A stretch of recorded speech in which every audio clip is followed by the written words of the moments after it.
Hello everyone, my name is Dr. Eric Eastman. I'm the Director of Online Learning here at Lake Erie College, and this presentation is to help you become optimally successful in your online courses here at Lake Erie. This is part one of a two-part series where we talk about what online learning is and how it's different from traditional face-to-face classes and some methods to be optimally or ideally successful. Part two is going to cover the navigation of our LMS, Learning Management System, that we refer to as LEO. It is a Genzamar product and fairly simple to navigate, so stay tuned for that video next. First, I want to cover a little bit of information on the history of online education. It really took off, or it became possible in 1995, primarily through the advent of the World Wide Web, the internet, and personal computer proliferation. Everybody started to get on board with the personal computers and laptops and so on and so forth. I would say online learning as we know it today really probably occurred closer to 8 or 9 years after the advent of initial online education. So what you see today has been around for a significant amount of time. There has been a lot of research that has supported and concluded that there really are no differences between online and face-to-face education, at least in terms of the outcomes or learning outcomes. It's just a different modality or method to provide the educational experience. Couple of things to be mindful of is online education. Again, when it began, it was a little more than a correspondence or distance learning course with primarily asynchronous, or any time that you are able to complete your work during a Monday through Sunday rotation of a week, that was really the hallmark of online education. Slowly but surely, we have introduced synchronous applications, different types of virtual meetings using Google Meet or Google Docs and so on and so forth. And we have seen an uptick in emphasis on individualized learning applications, as well as competency-based learning applications. So you may see reference to those, and those all fall in line with online education here at Lake Erie College. The theoretical foundation or underpinnings of online education are primarily attributed to Malcolm Knowles and Lev Vatsky. And so you'll see some information here related to each of these basically theoretical gurus and research gurus of online education. Most importantly, I'm just going to hit a couple of the highlights here, is online learning, online courses are based on andragogy, not pedagogy. So in undergraduate, traditional face-to-face education, that type of education primarily follows a pedagogical model where information is transmitted from the faculty or instructor to the student. Andragogy is a little bit different, and it's really based on an adult learning model where it's student-centered and student-driven. So the teachers, faculty, instructors really do a lot more of facilitation. Obviously, they're going to grade papers and different types of assignments, but their primary job is to facilitate the learning environment, to create an atmosphere that is engaging, that creates Socratic query, a list of engaging questions. Again, learning is positively related to interaction, so the more we can interact, which one of the foundational pieces of online education is what we refer to as a discussion board.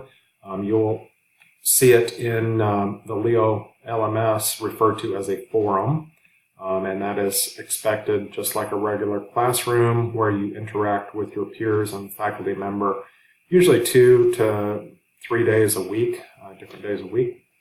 And again, the more you interact, the more you actually learn.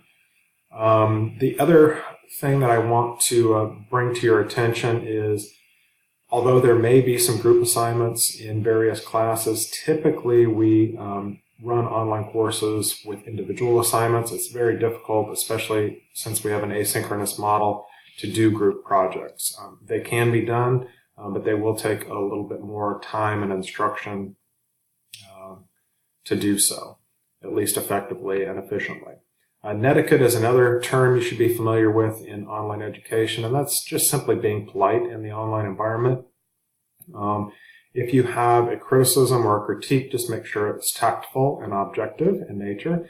If you have something that you think is not appropriate, or somebody, a peer or another classmate has posted something that might be inflammatory or derogatory, please run that by your instructor by sending them a personal email, and they will take care of it. Learning styles.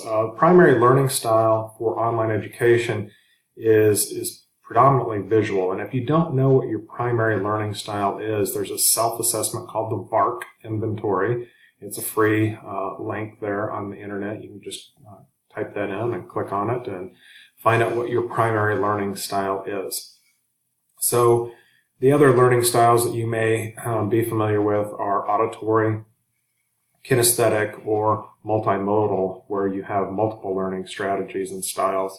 And that's not to say you won't succeed in online courses, but you will need to develop some adaptive strategies. So for example, if your primary learning style is auditory and you know that the online course's primary learning style is visual, then it might be a good idea to actually type out your notes and print them out and read them out loud. So you'll get that auditory but also visual input that you will need for optimal success. So again, any learning style can be enhanced and improved with a little bit of time and practice. And the VARC inventory also has some good adaptive strategies. Time management, big important concept here for online courses. Just because you have the entire week, a full 7 days to complete various discussion, written, and other types of assignments doesn't mean that they should be left until the last minute, literally Sunday at 11:59 p.m. So please try and avoid that. Being proactive and treating it like a regular class is really the best way to succeed. Plan on spending approximately 10 to 15 hours per week per class. That includes your reading assignments, your homework assignments, your discussion participation, and so on and so forth. We do here at Lake Erie College have a couple of different options in terms of the semester for your online courses. The traditional course will run the full 13 to 15 weeks, but there are accelerated courses which only last 6 to 7 weeks. So again, falling behind is never a good idea, but it's particularly problematic in those accelerated courses. If you fall a couple of weeks behind in those accelerated courses, it's really difficult to catch up. Realizing that life does happen, so bring that to the attention of your instructor and see if they can work with you on creating late work and a plan to still successfully complete the class within the time frame that it runs. Late work recommendations. Again, if you do end up falling behind and have some late work, prioritize your work by points.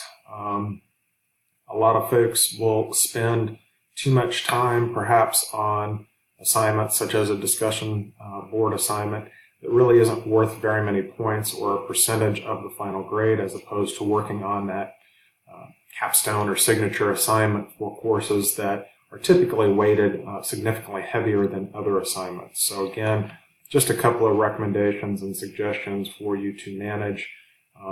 And do please be courteous and let your instructor know, that your work is late and that you're working on it, and hopefully they will accept and make arrangements to grade that late work. And lastly, I just want you to enjoy the online course that you are taking. If you have questions, and certainly you will, please direct them to your admissions advisor, course instructor, the program director, or of course myself, the online learning director. Email is the most efficient way to get a hold of any of these folks, at least for starters, but our phone numbers and other meeting opportunities will certainly be provided upon request. So thank you for your time and attention. Have a great online course. Bye for now.